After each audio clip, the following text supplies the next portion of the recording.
Question number 6. Find a unit vector perpendicular to vectors A 3 minus 2 7 and B 2 minus 1 2. It is important to note that we could have many vectors perpendicular to a set of vectors, right? Now let us see how to use dot product to find perpendicular vectors. So that is an application of dot product. So let us say that let a vector P, which is in general x, y, z, is perpendicular to both A and B. Okay. So in that case, their dot product should be 0, right? So in that case, 3 minus 2 7 dot x, y, z should be equal to 0. So if I multiply, I get 3x minus 2y plus 7z equals to 0. So that gives me one equation. So let me call this as equation 1. Now, it is also perpendicular to 2 minus 1 2. So 2 minus 1 2 dot x, y, z should be equal to 0. That gives you another equation, which is 2x minus y plus 2z equals to 0. So we get two equations. We have three unknowns. Do you see that? So we have two equations with three unknowns, x, y, z. Well, let's simplify. We can multiply equation 2 by 2.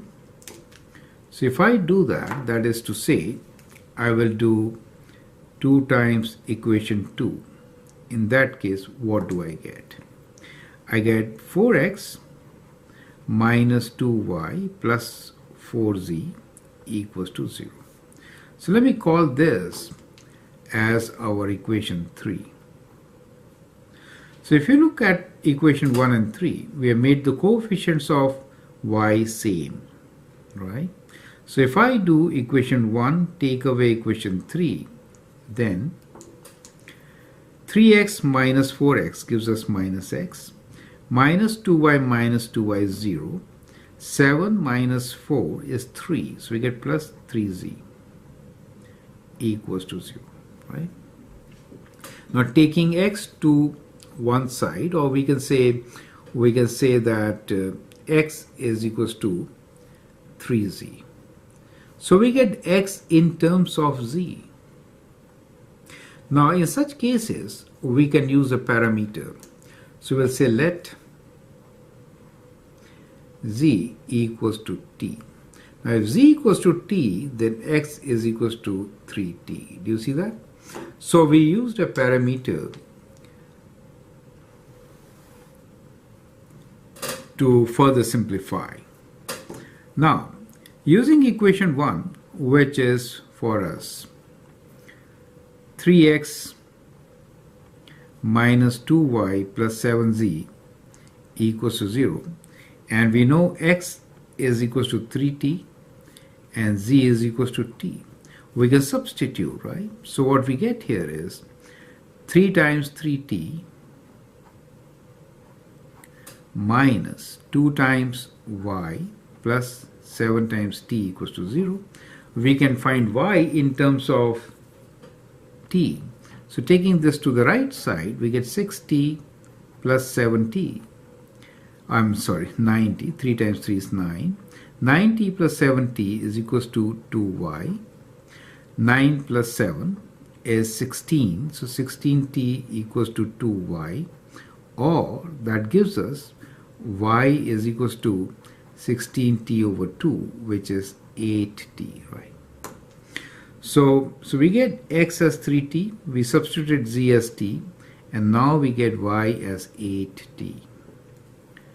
So x, y, z are known, so we can say the vector p is 3t, 8t, t. So that becomes the vector. Now the question is, now we could give any value to t. We could give it t as 1 also, right?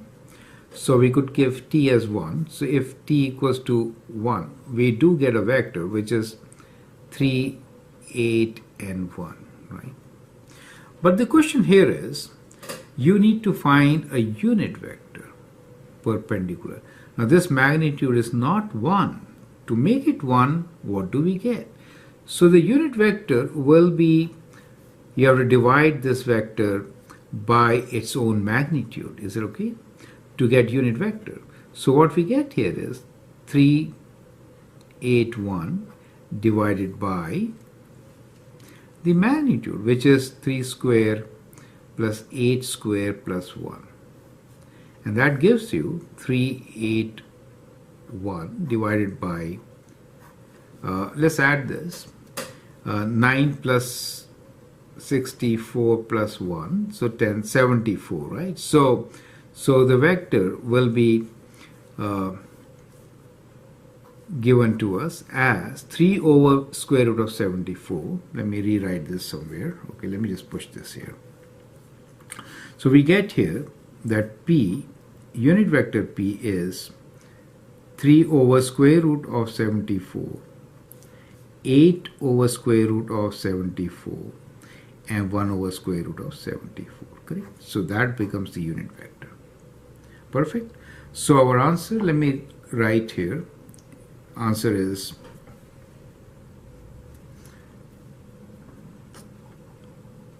answer will be 3 over square root 74, 8 over square root 74, and 1 over square root 74. So that is the unit vector which is going to be perpendicular to both the given vectors. We are at the end of this video. The last question, question number 7 is, the rectangle ABCD has vertices A minus 1, 2, 3, B 2, 6, minus 9, and D 3, Q 8. Determine angle between two diagonals. Now this is a very interesting question. We are given the vertices, not the vectors, okay? So let me just make a rectangle here. Always write in a particular order, in any order, right? If you want to write A here, begin with A, B, C and D, right? So it becomes like this. So in particular order. You could go clockwise or counterclockwise. Now what we are given here is that coordinates for point A are minus 1, 2, 3. For B, it is 2, 6, minus 9. For C, we don't know. And for D, we know it is 3. Q is not known. And 8. We have to find what C is. Now there are a couple of ways to do it. Easiest way is, we can say that these two sides are equal and they are 90 degrees. Perfect. So we know that A to D is same as B to C, right? So we know AD is same as BC. Now if you see A to D, AD basically is, how do you get 3 from minus 1? You add 4, right? So if you see A to D, it is this minus this. A to D is this minus this, which is 4. Q minus 2. And 8 minus 3, which is 5. Now C we don't know, so we'll write this as X, Y, Z. Is okay? So it is equal to X minus 2, Y minus 6, and Z minus 9, which becomes minus and minus is plus. So from here clearly we get 3 different equations, and so we can find X, Y, and Z. So the first one is X minus 2 equals to 4, which is 4 equals to X minus 2, or 6 is equals to X. So we get the X value, right? Then we have q minus 2 equals to y minus 6. So we actually get y in terms of q. Taking 6 to this side, we get q plus 4 equals to y.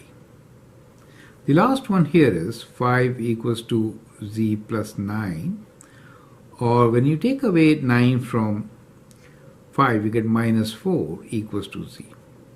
So the coordinates for point C basically are 6, and in terms of q, we have q plus 4 and we have minus 4.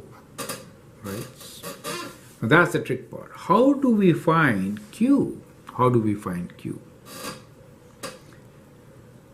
Now to find q, the dot product between AB and AD is 0, right? So to find q, what we are going to use is that AD dot AB equals to 0. That is what we are going to use. We could have done this initially and then this exercise. It was better. Now let's do it. So AD is 4, q minus 2 and 5 dot A to B is 2 minus this, we get 3. 6 minus 2, we get 4. Minus 9 minus 3 is minus 12. And that should be equal to 0. So let's multiply.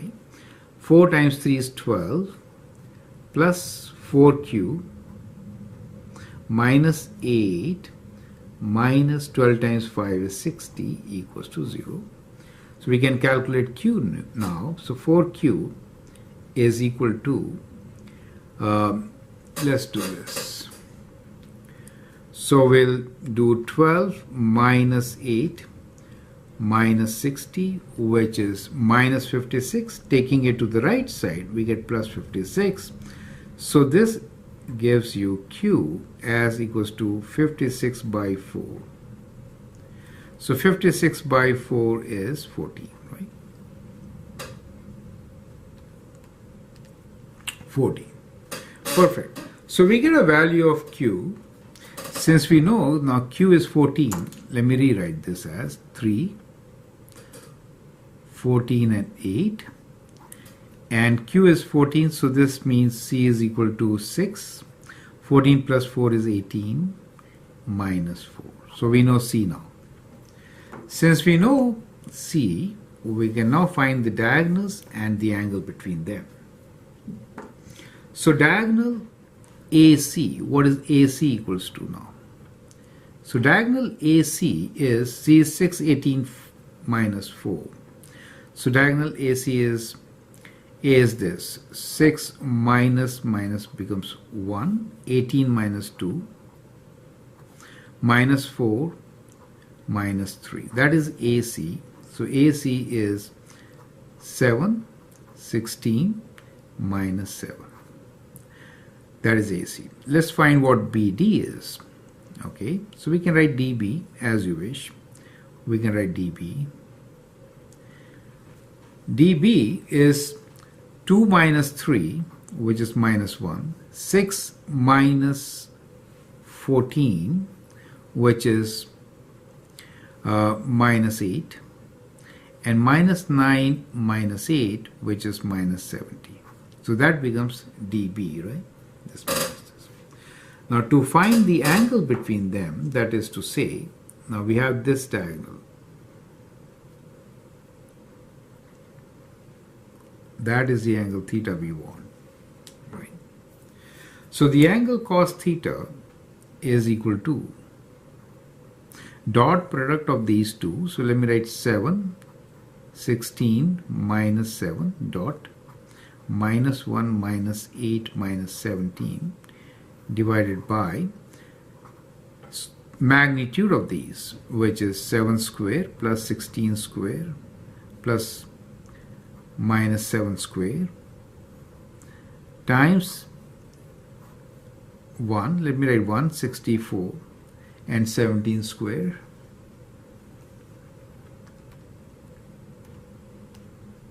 to 89. Correct?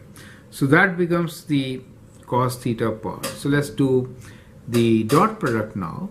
7 minus 7 we get 16 times 8 with a negative sign. 16 times 8 is equals to 128, and then we get plus 7 times 17, 119 divided by square root of 7 square plus 16 square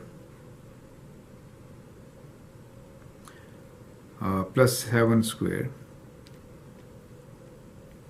is equal to square root of 354 times square root of 1 plus 64, 1 plus 64 plus 17 square is 289 equals to again 354, right? So that is 354. Now this is equal to, we're going to 119 take away 7 take away 128 is equals to minus 16 divided by 354, right? So we have 16 divided by 354, which is 8 over 177. Anyway, so we can find theta from here. Now since this is negative, we are actually finding this angle for negative, right? Obtuse angle.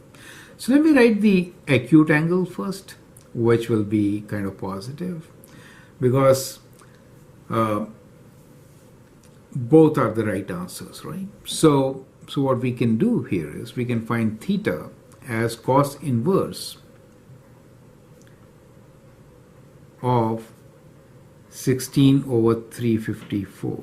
So we get shift cos inverse of 16 divided by 354, which is equal to 87.4, right? So that becomes the acute angle. The other angle is 180, I'm sorry, the other angle is 180 minus 87.4, which in decimals is 92.6. So we can say the other angle, let's call this as phi, is equal to 92.6. So these are the two answers for the given question. So I hope you have learned about dot products in this particular video. Feel free to write your comments, share your views, and if you like and subscribe my videos, that'll be great. Thanks for watching and all the best.